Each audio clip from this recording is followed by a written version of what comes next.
And చాలా మంది split ends వస్తున్నాయని చెప్పి కట్ చేస్తారు. సో ఈ స్ప్లిట్ ఎండ్స్ కట్ చేయడం వల్ల హెయిర్ గ్రోత్ బాగుంటుందా?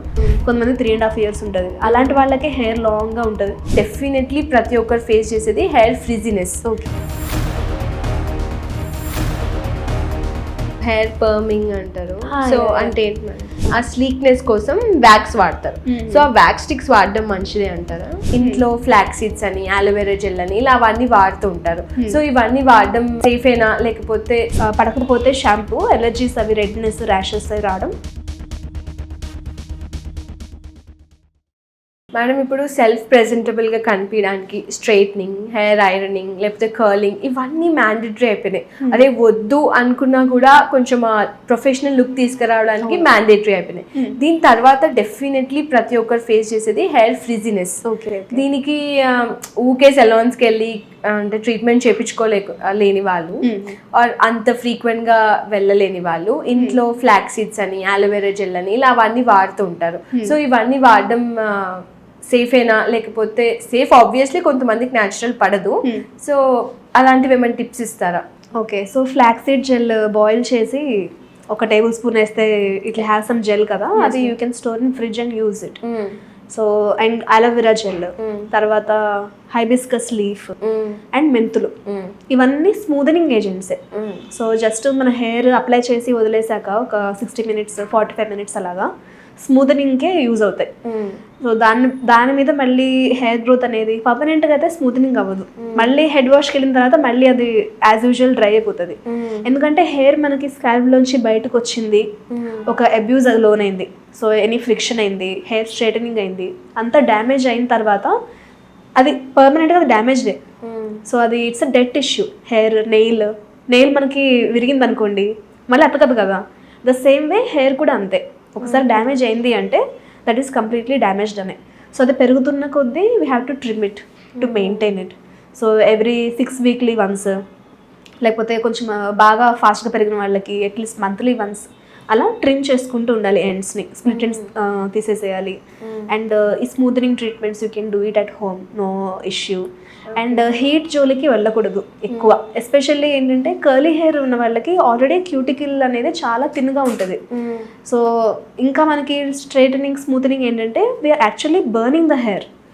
సో ఆ బర్న్ అనేది 180 degrees 200 degrees, ఇంకా మనకు బాగా రావాలి రిజల్ట్ అని 230 250 degrees వరకు కూడా దే పుట్ ద హీట్ అనమాట. Always the safe category for heat ఏంటంటే 140 degrees to 160 degrees. ఇంత హీట్లోనే you have to do your styling. అది డ్యామేజ్ అవుతుంది బట్ కొంచెం తక్కువ. అంతకంటే ఎక్కువ ఉందంటే your hair is permanently damaged. ఎందుకంటే పెళ్ళిళ్ళకి, బ్రైడల్ వీళ్ళకి దే డూ స్ట్రైట్నింగ్ కదా, చేసిన తర్వాత హెయిర్ ఫాల్ చూస్తుంటారు. అది రూట్కి ఏం అవ్వదు, ఆ హెయిర్ అనేది బ్రిటిల్ అయిపోయి అక్కడ బ్రేక్ అవుతుంది, బ్రేక్ అయ్యి హెయిర్ ఫాల్ వస్తుంది, చిట్లిపోతుంది హెయిర్. ఓకే, సో అందులో మళ్ళీ టైప్స్ ఉన్నాయి. హెయిర్ స్ట్రైటనింగ్ వేరు, మళ్ళీ స్మూదనింగ్ వేరు, కెరాటిన్ అండ్ హెయిర్ బోటాక్స్ అని ఇప్పుడు వింటున్నాం కొత్తగా. That is not a Botox, it's a marketing gimmick. So smoothening, keratin ట్రీట్మెంట్లో ప్రోటీన్ పెట్టి గట్టిగా మంచిగా సీల్ చేస్తారనమాట. సో అదంతా సెట్ అవ్వడానికి. ఎక్కువ హీట్ యూస్ చేసిన తర్వాత డ్యామేజ్ వల్ల ఊడుతుంది హెయిర్.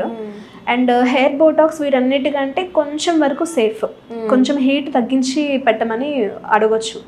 అందులో మనకి ప్రోటీన్ పాలిమర్స్, హైల్యూరోనిక్ యాసిడ్ కానీ ఇంకా సిలికాన్ అవంతా మనకి అప్లై చేసి 60 minutes ఉంచి తర్వాత they use heat to seal it. కొంచెం తక్కువ హీట్ యూస్ చేస్తారు కాబట్టి రిలేటివ్లీ సేఫ్ అనమాట. అది పర్మనెంట్ ఏం కాదు, it last for maybe 3 months కానీ అలా ఉంటుంది. అగైన్ మనకి మళ్ళీ చేయించుకోవాలి. సో వీటన్నిటికీ ప్రొసీజర్స్ అన్నిటికీ better to stay away. So మీ కర్లీ హెయిర్ ఉంటే keep your curly hair. Especially మీరు యంగ్గా ఉన్నప్పుడు కర్లీ హెయిర్ బాగుంటుంది. మీకు మళ్ళీ 40 years అలా వచ్చేటప్పటికి it will become very frizzy, అంత కర్ల్స్ మనకు ఉండవు. సో యంగ్ ఉన్నప్పుడు you flaunt your hair. Curly hair is very beautiful, even straight hair is beautiful. You be happy with what you have. లేదు అకేషనల్గా ఎప్పుడైనా వెళ్ళాలి, డిఫరెంట్గా ఉండాలన్నప్పుడు ఎప్పుడైనా ఒకసారి చేయించుకోవచ్చు. బట్ ఫ్రీక్వెంట్గా చేయించుకుంటే మాత్రం హెయిర్ చాలా డ్యామేజ్ అవుతుంది. సో మీరు మెయింటెనెన్స్ అంటే in home only you can just trim your hair a bit. 2 monthsకి ఒకసారి 1 monthకి ఒకసారి. And you can use use flax seeds అన్ని యూజ్ చేయొచ్చు. వైటమిన్ ఈ కలిపి you can store it in fridge and use it. And better blow dry ఇంకా safe. So blow dry మనం ఇంట్లో చేసుకుంటే అంత రిజల్ట్ రాదు. సో బయట professionals they keep it in one angle and do it. So మనకి frizzy hair ఎందుకు వస్తుంది? క్యూటికల్ పైన పొర ఉంటుంది హెయిర్ ఫాలికల్కి, అది మనకి పైన లేచింది కాబట్టి ఇట్స్ వెరీ ఫ్రిజీ, రఫ్గా కనిపిస్తుంది. వీళ్ళు ఏం చేస్తారంటే కొంచెం హీట్ పెట్టి ఒక యాంగిల్లో they make the cuticle flat. అందుకు స్ట్రైటనింగ్ స్మూత్నింగ్ వస్తుంది బ్లో డ్రై తర్వాత. Especially they can do it. అదే ఇంట్లో రాదు, మనం ఇట్లా అనేస్తాం కదా, మనకు రాదు. వాళ్ళు బ్రష్ పెట్టి ఇట్లా యాంగిల్లో చేస్తారు, ఒకసారి observe it. So better, that is safest. Better to avoid that flattening. డైస్ అని అంటారు, ఏదో ఏ పేర్లు ఉంటాయి, డిఫరెంట్ పేర్లు ఉంటాయి. Everything is same. లేదు హీట్ పెట్టాలి అంటే you be in that sweet spot 140 to 160 degrees. మహా అయితే 180 అంతే, అంతకు మించి అస్సలు వద్దు. నేను చాలా హీటింగ్ టూల్స్ తీసుకున్నప్పుడు స్టార్టింగే 180 ఉండే. ఈ 140 160 ఏ టూల్ కొందాం నేను చూస్తున్నాను. అదే మార్కెట్లో ఉన్నాయి, కానీ మాక్సిమం 180 నుంచి అసలు స్టార్ట్ అయిపోతుంది. అవును, అది 140 160 అప్పుడే మీకు అంత డ్యామేజ్ అవ్వదు. ఎందుకంటే ఆ హీటింగ్ టూల్ ఇన్ కేస్ 140 160 ఉందనుకోండి, నాలాంటి వాళ్ళైతే డెఫినెట్లీ ఓకే ఇది పని చేయట్లేదు అని అనుకుంటాం. కానీ అంత హీట్ ఎనఫ్ మన హెయిర్ కి అని. కొంతమందికి ఇప్పుడు థిక్ హెయిర్ ఉంది, కోర్స్ హెయిర్ ఉంది, వాళ్ళకి 180 పెట్టాల్సిందే. సో థిక్ హెయిర్ ఉన్న వాళ్ళకి 180 పెట్టాల్సిందే. థిన్ హెయిర్ ఉన్న వాళ్ళకి మ్యాక్స్ 140 160 సెట్ అవుతుంది. యూ కెన్ రీసెర్చ్, మీరు వెళ్ళి షాప్కి వెళ్ళి కానీ నెట్లో కానీ what are the brands that are providing, అవి చూసుకొని you can use it if you want. అంటే ఫ్రీక్వెంట్గా అది వద్దు అని చెప్తాను. You just embrace your natural hair. ఆ కర్లీ హెయిర్ని you apply some gels, leave in conditioner, hair masks, you pamper yourself. So it makes you happy. And curly hair in the long run it becomes very frizzy. అంత యంగ్గా ఉన్నప్పుడు curls Rao, even for me. So నేనైతే ఇప్పుడు blow dry చేయించుకుని వచ్చాను. Looking very sweet, safest. And చాలా మంది split ends వస్తున్నాయని చెప్పి కట్ చేస్తారు. సో ఈ స్ప్లిట్ ఎండ్స్ కట్ చేయడం వల్ల హెయిర్ గ్రోత్ బాగుంటుందా?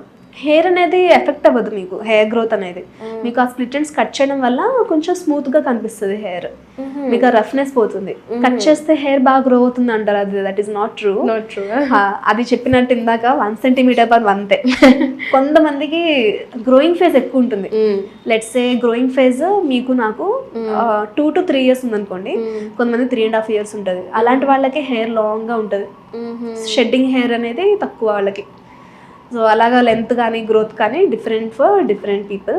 మోస్ట్లీ జెనెటిక్సే, హెయిర్ స్కిన్ అంతా జెనెటిక్సే. అది మనం మెయింటైన్ చేసుకున్న దాన్ని బట్టి మిగతావన్నీ యాడ్ అవుతాయి అంతే. మేడం ఇది ఏదో హెయిర్ పర్మింగ్ అంటారు, సో అంటే ఏంటి మేడం? హెయిర్ పర్మింగ్ అంటే హెయిర్ కర్ల్స్ సెట్ చేసుకోవడం. సో వాళ్ళు అమోనియం థయోగ్లైకోలేట్ అని ఒక కాంపోనెంట్, హైడ్రోజన్ పెరాక్సైడ్ డెరివేటివ్, అవి యూజ్ చేసి డైసల్ఫైడ్ బాండ్స్ ఉంటాయి హెయిర్ కి, అవి బ్రేక్ చేసి రీఅరేంజ్ చేస్తారు ఆ కెమికల్స్ వాడి. It's very highly chemically infused procedure. దానివల్ల అది కర్ల్స్ వస్తాయి. That is called as perming. So అది హెయిర్ వాష్ చేయకూడదు, ఏదో ఉంటాయి 24 hours వరకు you're not suppose to wash your hair. So అది కూడా అంతే 3-4 months వరకే ఉండేది, టెంపరీగానే ఉంటుంది, పర్మనెంట్లీ ఉండవు. సో డిఫరెంట్ టర్మ్స్ ఉన్నాయి. If you can do your research, చాలా ఉన్నాయి. వాట్ విల్ సూట్ యూ అంటే ఎప్పుడు బోరింగ్ గా కర్లీ హెయిర్ కావాలా అన్న వాళ్ళకి occasionally straight hair you can do. Soft hair ఉన్న వాళ్ళకి occasionally the want something they can go for curly hair. But regular గా అయితే ఇట్స్ జస్ట్ డ్యామేజ్ అంతే. అండ్ ఇప్పుడు చాలా మంది అబ్రాడ్ కల్చర్ని తీసుకొచ్చి స్లీక్ హెయిర్ స్టైల్ అని వేసుకుంటారు. మన ఇండియన్స్కి కొంచెం ఈ బేబీ హెయిర్ అనేది ఎక్కువ ఉంటుంది. సో వాళ్ళు ఏం చేస్తారు, టైట్గా పోనీ ఆర్ బన్ వేసుకొని ఆ స్లీక్నెస్ కోసం వ్యాక్స్ వాడతారు. సో ఆ వ్యాక్స్ స్టిక్స్ వాడడం మంచిదే అంటారా? If you wash it of later, so టెంపరీగా అయితే ఓకే. అలాగే ఉంచేసి కడగకుండా అలాగే ఉంటే it acts as an infection medium. So కొంచెం స్లీక్ బన్స్ మనకి ఎందుకు అవసరం లేదు, వాళ్ళకి ఆయిల్స్ లేవు కదా, మనకు ఆయిల్ ఉన్నప్పుడు we can use that. Tight గా పోనీ వేసుకోకూడదు అసలు, చాలా ఫోర్ హెడ్ పెద్దగా అయిపోతుంది హెయిర్. మళ్ళీ అదేంటంటే ట్రాక్షన్ అలోపేషియా, స్కారింగ్ అలోపేషియా. మనకి నార్మల్ మిగతా అలోపేషియా ఏరియేటా ఇప్పుడు ప్యాటర్న్ బాల్నెస్ ఇవన్నీ నాన్ స్కారింగ్, అంటే మనకి మళ్ళీ హెయిర్ వస్తుంది. So traction alopecia in the long run ఏంటంటే అక్కడ హెయిర్ ఉన్న చోట మళ్ళీ హెయిర్ రాదు, కంప్లీట్ గా అక్కడ బ్యారన్ అయిపోతుంది, ఆ పోర్ అనేది క్లోజ్ అయిపోతుంది పర్మనెంట్ గా. So it's a very small technique, just keep a loose bun, loose pony. ఎప్పుడైనా అకేషనలీ ఒక 1 hour 2 hours కి అయితే you can put a tight pony if you want high ponytails. But other than that sleek styles అనేవి I personally don't like. Madam ఇంకోటి చాలా మందికి hair fall అయినప్పుడు అంటే కొంచెం అక్కడక్కడ హెయిర్ లేకపోవడం అది కనిపిస్తుంటది కదా, కొంచెం ఇన్ఫీరియర్ గా ఫీల్ అయ్యి మార్కెట్ లో ఇలాంటి ప్రోడక్ట్స్ వచ్చాయి మేడం. అది నార్మల్ బ్లాక్ పౌడర్స్ లాగా ఉంటాయి, మనం పఫ్స్ తో తీసుకొని హెయిర్ అక్కడక్కడ మనం చేస్తే హెయిర్ ఉన్నట్టు మనకు ఆ ఫీలింగ్ వస్తుంది. సో అలాంటి పౌడర్స్ మంచివే అంటారా? వాడచ్చు, అంటే విగ్ వాడరు, కొంచెం డెన్సిటీ లేని వాళ్ళు ఫిల్లింగ్ కోసం వాడతారు, హెయిర్ ఫిలమెంట్స్ అంటారు, జస్ట్ ఆ ఫీల్ రావడానికి. అవి జస్ట్ వాష్ చేస్తే పోతాయి అంతే, అంతా ఎఫెక్ట్ ఏమి ఉండవు. కానీ దాన్ని బట్టి హెయిర్ ఫాల్ అనేది ఇరిటేషన్ ఉందనుకోండి, దాన్ని బట్టి హెయిర్ ఫాల్ అవ్వచ్చు దానివల్ల. యాస్పర్స్ కంపల్సరీగా అవ్వాలని ఏం లేదు. అండ్ ప్రోగ్రెసివ్ హెయిర్ లాస్ ఉందనుకోండి, androgenic alopecia, pattern hair loss, అవి మీరు 2-3 years లో you will go in to bigger grades, gradual గా హెయిర్ లాస్ అవుతుంది. పర్టికులర్లీ దీని వల్ల అయితే అవ్వదు. You can use it for filming, photo షూట్స్కి వెళ్ళినప్పుడు, when you want to attend some weddings or you can use it. Madam ఒక జనరల్గా చాలా మందికి ఉండే డౌట్, అమ్మాయిలకైనా అబ్బాయిలకైనా, హెయిర్ ఊడిపోతుంది, హెయిర్ ఫాల్ ఎక్కువైంది అంటే ఓకే నేను షాంపూ చేంజ్ చేసిన, షాంపూ చేంజ్ చేయడం వల్ల హెయిర్ ఫాల్ అయింది అని. సో ఇప్పుడు ఒక షాంపూ ఒక 6-7 months వాడినాక తర్వాత కొన్నిసార్లు దాని రిజల్ట్ అనిపించదు మనకి, అదే షాంపూ సేమ్ రిజల్ట్ ఇచ్చినట్టు అనిపించదు, డాండ్రఫ్ అయినా కూడా డాండ్రఫ్ పోయినట్టు అనిపిస్తుంది. సో షాంపూ చేంజ్ చేస్తాం, ఆ చేంజ్ చేసినప్పుడు హెయిర్ ఫాల్ వస్తుంది.